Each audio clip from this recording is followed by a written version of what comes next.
Hi guys, today we are learning how to fix Safari not loading web pages on your iPhone. First, unlock your phone and swipe down from the top of the screen. Now, check your internet connection carefully because most Safari issues happen because of weak or unstable internet. Now check if airplane mode is turned on. If it's enabled, turn it OFF immediately because it blocks internet access completely. Honestly, many people accidentally leave it enabled without noticing.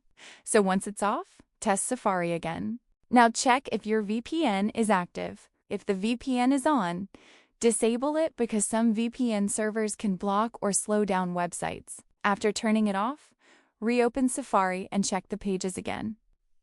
Luckily, this fixes the problem for many users instantly. If the issue still continues, open the Settings app on your iPhone. Now, scroll down and tap on General. This section contains advanced device settings and reset options. So follow the next steps carefully. Now scroll down and open the Transfer or Reset iPhone option. From here, you can reset network or device settings if Safari still doesn't work properly. But remember, a full reset may erase your data if not backed up correctly. So make sure to reset carefully and only if necessary.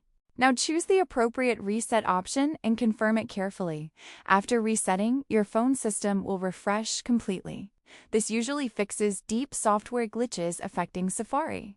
If needed, restart your phone once the reset is complete. And that's how you can easily fix Safari not loading web pages step by step.